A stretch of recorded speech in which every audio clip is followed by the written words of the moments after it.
chers téléspectateurs. Bienvenue au téléjournal SPM, en d'autres mots, Super Programme Multimédia. Et donc, aujourd'hui, nous allons faire une émission spéciale qui fera rejouer le téléjournal de 1981, animé par Jean-Patrick. Bonjour, bienvenue à ce téléjournal du 1er janvier 1981 à Bora Bora. Aujourd'hui, nous avons un épisode spécial, puisque nous parlerons de la dernière décennie. Le café de monsieur! Merci Théo. Fait plaisir. Théo, le soleil. Merci Théo. Nous parlerons donc des Jeux Olympiques de Montréal, de la carte d'assurance maladie qui entre en vigueur au Québec, ainsi que de l'invention du cube Rubik. C'est parti.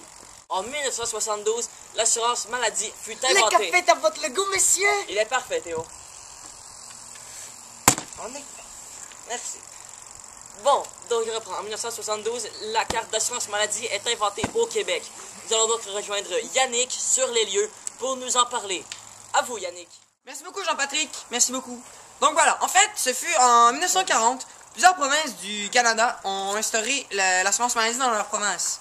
Et ce fut en 1960 que M. Castonguay ainsi que le premier ministre du Québec se décidèrent à en parler. Ensemble, ils se sont dit que ce serait joyeux avoir l'assurance maladie. Non? Donc voilà, c'est en 69, 70, 71, 72 que ils ont mis l'assurance maladie au Québec! Ouais! En vérité, l'instauration de l'assurance maladie par l'État a beaucoup aidé la population, en fait. Ceci, au niveau économique, ça a beaucoup aidé, car ils n'avaient plus besoin de payer lorsqu'ils se blessaient ou quoi que ce soit. Donc, ça a beaucoup aidé au niveau économique. Au niveau social, les gens étaient plus heureux, c'était joyeux. L'État a vraiment entretenu une belle relation avec les citoyens. Donc, voilà. Regardons maintenant un exemple de ce que ceci a changé à notre communauté. Madame, mon fils Théo a perdu son bras. Oui, ce sera 800 $ et nous le verrons maintenant. Puisque nous n'avons pas... Chirurgien! Viens Théo. Chirurgien! Venez vite, nous allons l'opérer. Allez Théo. On va t'opérer. Madame, Salut, Théo! Madame, mon fils a perdu son bras. Oh, mais j'ai une bonne et une mauvaise nouvelle. Ce sera gratuit et ce sera dans 16 heures. Viens Théo, nous allons patienter. Salut.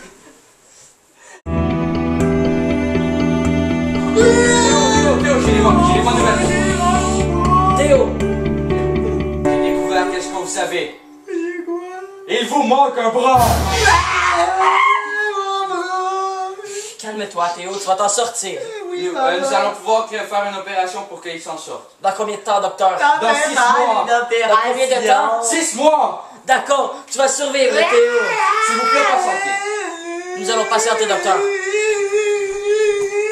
Merci Yannick. Nous nous transportons maintenant en 1976 lors des Jeux Olympiques de Montréal. Notre envoyé spécial Vincent est au Stade Olympique. Bonjour Vincent. Bonjour Jean-Patrick, ici Vincent devant le Stade Olympique. Je vais vous parler un peu de la création du Stade Olympique. En 1969, le maire Jean Drapeau émet sa candidature pour tenir les Jeux Olympiques à Montréal. C'est en 1970 que c'est annoncé que ça va se passer là. Ensuite, en 1973, les travaux commencent. Et en novembre 1975, l'Assemblée nationale du Québec trouve qu'il y a beaucoup trop de retard dans la création du Stade Olympique. Alors, il crée la Régie des installations olympiques pour s'occuper du tout. En fin novembre 1975, il y a tellement de retard que ça met en danger les Jeux Olympiques à Montréal et il parle peut-être de changement de lieu. Le 17 juillet 1976, à l'ouverture des Jeux Olympiques à 3 heures, il y a 12 000 athlètes qui se défilent devant 73 000 spectateurs au Stade Olympique.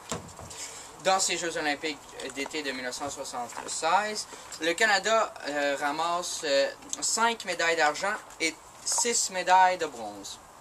Alors, l'intervention de l'État dans la construction du Stade Olympique en créant la Régie des installations olympiques a beaucoup aidé à plusieurs niveaux. Il a aidé au niveau économique car il y a eu beaucoup moins de pertes de matériaux grâce à une mauvaise organisation comme au début.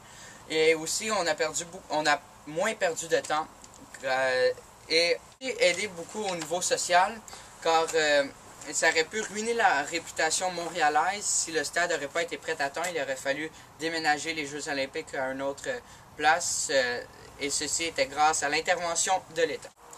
De retour à vous, Jean-Patrick. Merci beaucoup, Vincent. Très intéressant. Nous allons conclure notre reportage sur la décennie de 70 à 80 avec notre envoyé spécial Anthony qui s'est déplacé spécialement en Hongrie pour aller faire une interview avec le créateur du Rubik Cube.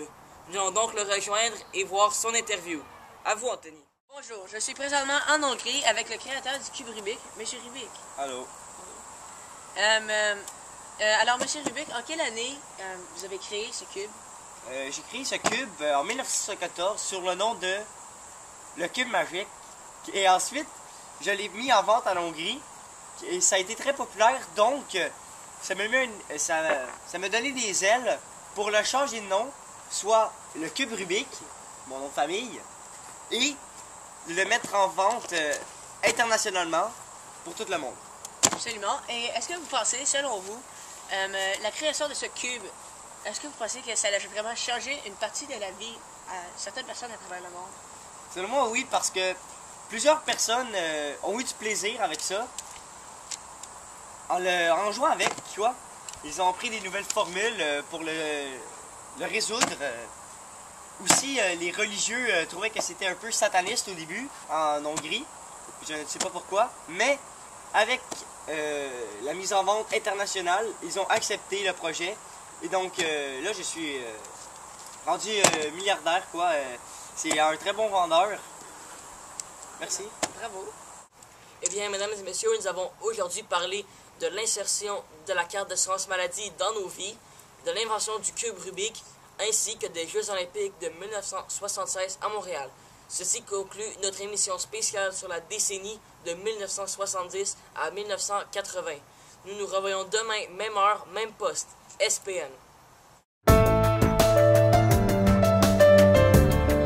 C'est déjà fini, chers téléspectateurs.